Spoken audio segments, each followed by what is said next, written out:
भाइयों, बहनों और दोस्तों, सागर सैनिक के इस न्यूज बुलेटिन का मतलब है आपकी आवाज, यानी जन जन की आवाज।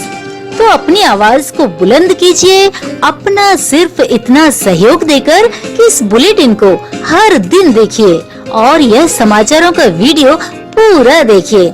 अब देखते हैं 8 AM न्यूज बुलेटिन, आपका अपना न्यूज बुलेटिन सागर सैनिक। मध्य प्रदेश शासन के सभी मंत्री अपने वेतन का 30% मुख्यमंत्री राहत कोष में जमा कर आएंगे। मध्य प्रदेश के मुख्यमंत्री शिवराज सिंह चौहान समेत सभी मंत्री अपने वेतन का 30% सीएम रिलीफ फंड में जमा कर आएंगे। इसकी शुरुआत करते हुए शिवराज ने अपने कोटे से 3 महीने का वेतन का 30% के हिसाब से करीब 1.25 लाख रुपए जमा भी करवा दिया। शिवराज ने कहा कि कोविड-19 के कारण देश के साथ ही प्रदेश की अर्थव्यवस्था भी बुरा प्रभाव पड़ा है। ऐसे में शासन में जो भी अनावश्यक खर्च हैं, उनमें कटौती की जाए। जो काम जरूरी नहीं है, उन्हें करने की जरूरत नहीं है। सबसे पहले कोरोना और फिर उसके बाद महत्व के अनुसार दूसरे कार्य किए जाएं। इसके साथ ही विधायकों से भी उनके वेतन का 30% मुख्यमंत्री राहत कोष में दिए जाने अपील करता हूं। जनता भी इस कोष में क्षमता के अनुसार मदद कर सकती है। मंत्री गोविंद राजपूत को इसकी भी परवाह नहीं। भोपाल। मध्य प्रदेश में कोरोना संक्रमण के मामले लगातार बढ़ रहे हैं, लेकिन मध्य प्रदेश के कई मंत्रियों को मास्क और सोशल डिस्टेंसिंग से परहेज है। मध्य प्रदेश के गृह मंत्री नरोत्तम मिश्रा के बाद अब गोविंद सिंह राजपूत भी मास्क से परहेज करते नजर आ रहे हैं। मध्य प्रदेश के सीएम समेत करीब 8 विधायक और 4 मंत्री कोरोना संक्रमण की चपेट में हैं, लेकिन उसके बाद भी मंत्री मास्क पहनने से परहेज कर रहे हैं। गुरुवार को राजस्व और परिवहन मंत्री गोविंद सिंह राजपूत बिना मास्क के एक जनसभा में दिखाई दिए। दरअसल लोधी क्षत्रिय समाज का आत्मीय मिलन एवं सम्मान समारोह का आयोजन किया गया था। इस मौके पर जिला एवं प्रदेश स्तर के कई स्वजातीय नेतागण शामिल हुए थे। मंत्री गोविंद सिंह राजपूत भी इस कार्यक्रम में मौजूद थे। सोशल डिस्टेंसिंग का पालन नहीं। बताया जा रहा है कि मंत्री गोविंद सिंह राजपूत के इस सभा में करीब 1000 लोग मौजूद थे। इस दौरान वहां कई लोग मास्क नहीं पहने थे। सोशल डिस्टेंसिंग की जमकर धज्जियां उड़ी और मंत्री जी देखते रहे। सीएम ने जताई नाराजगी। कोरोना काल में मंत्री, नेताओं और विधायकों के द्वारा मास्क नहीं लगाने पर मुख्यमंत्री शिवराज सिंह चौहान ने नाराजगी जाहिर की है। गुरुवार को कोरोना की समीक्षा बैठक करते हुए सीएम शिवराज सिंह चौहान ने कहा, कोई भी व्यक्ति चाहे वह मुख्यमंत्री हो, मंत्री हो, जनप्रतिनिधि हो अथवा अधिकारी हो, यदि उन्होंने इसका पालन नहीं किया तो फिर कार्यवाही होगी। कोरोना को समाप्त करने के लिए सभी को इन सावधानियों को बरतना अनिवार्य है। उन्होंने मंत्रीगणों से कहा कि आगामी 14 अगस्त तक कोई सार्वजनिक दौरे नहीं करें, वीसी के माध्यम से बैठकें करें, वर्चुअल रैली करें, अपने आवास पर भी एक बार में 5 से अधिक व्यक्तियों से न मिलें।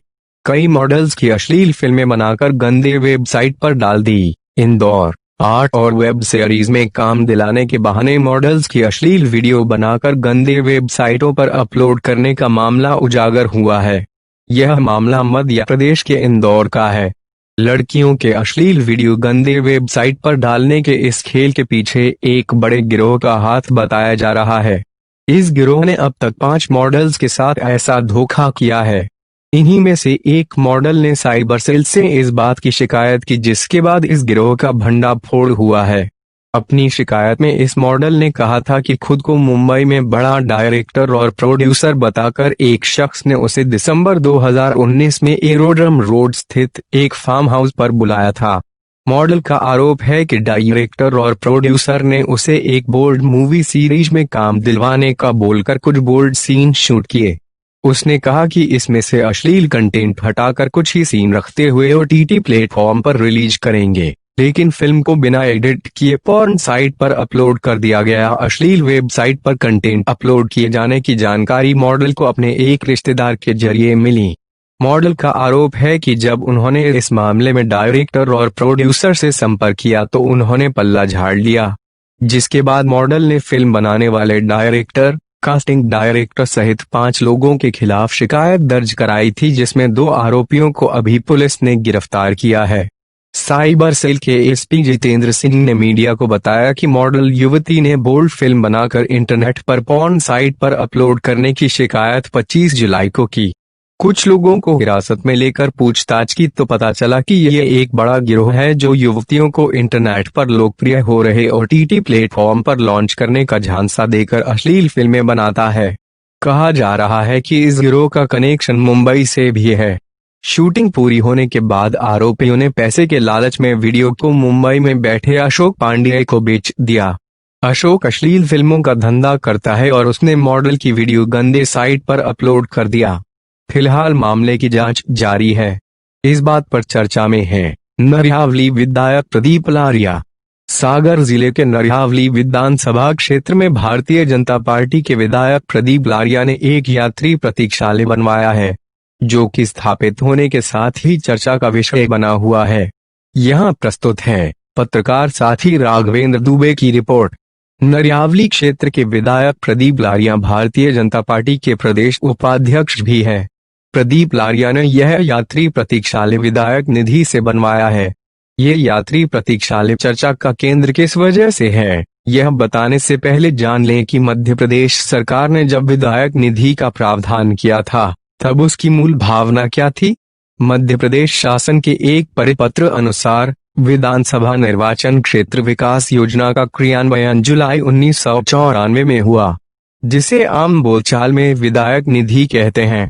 परिपत्र में विधानसभा क्षेत्र विकास योजना के उद्देश्य में बताया गया है कि विधानसभा सदस्यों अर्थात विधायकों से बहुधा उनके निर्वाचन क्षेत्र के निवासी पूंजीगत स्वरूप के छोटे छोटे कार्यों को कराए जाने के लिए संपर्क करते हैं। इसलिए अनेक विधायकों की एक मांग यह भी थी कि वे भी सांसदों की भांति अपने निर्वाचन क्षेत्र में निर्माण और विकास कार्य कराने हेतु अनुशंसा कर सकें। इस तरह 1994 में लागू हुई इस योजना में प्रत्येक विधायक को 20 लाख रुपए तक के कार्य की अनुशंसा करने का प्रावधान रखा गया। वर्तमान में यह राशि बढ़कर 1,85,00,000 रुपए कर दी गई है। विधायक निधि स्वीकृत करने में साफ कहा गया है कि योजना के तहत स्थानीय अनुभूत आवश्यकताओं के आधार पर छोटे छोटे विकास कार्यों का चयन किया जाना है। अब हम बात करते हैं नरियावली विधायक प्रदीप लारिया द्वारा अपने विधानसभा क्षेत्र में बनवाए गए एक यात्री प्रतीक्षालय की। यह यात्री प्रतीक्षालय बहेरिया गदगद ग्राम पंचायत क्षेत्र में स्थापित किया गया है। जाहिर है कि विधायक निधि योजना के नियमों के अनुसार वहां के स्थानीय लोगों ने उस स्थान पर यात्री प्रतीक्षालय बनाए जाने की मांग की होगी, मगर यात्री प्रतीक्षालय के लिए जिस स्थान का चयन किया गया है उसे लेकर ही सवाल उठ रहे हैं। आपको बता दें कि दीपाली होटल के पास जहां पेट्रोल पंप है उससे कुछ आगे रुद्राक्ष धाम है और फिर उससे आगे चलें तो सामने 4 लेन आ जाती है, जहां बाईं तरफ सत्यम ढाबा है। इस एरिया में पड़ने वाले चौराहे के ठीक निकट यात्री प्रतीक्षालय स्थापित किया गया है, जहां से दिन भर में न तो एक ऑटो रिक्शा का आना जाना होता है, न मिनी बस का और न ही यात्री बस का। इस संवाददाता ने पिछले साल भर में वहां एक भी आदमी को ऑटो रिक्शा, मिनी बस या यात्री बस की प्रतीक्षा में खड़े नहीं देखा। यानी विधायक निधि से वहां यात्री प्रतीक्षालय स्थापित किए जाने की कोई अनुभूत आवश्यकता नजर नहीं आती, जैसी कि शासन की गाइडलाइन है। विधायक प्रदीप लारिया अपने विधानसभा क्षेत्र में लगातार सक्रिय रहते हैं। वे इंजीनियर भी हैं, विधायक के रूप में अनुभवी भी है।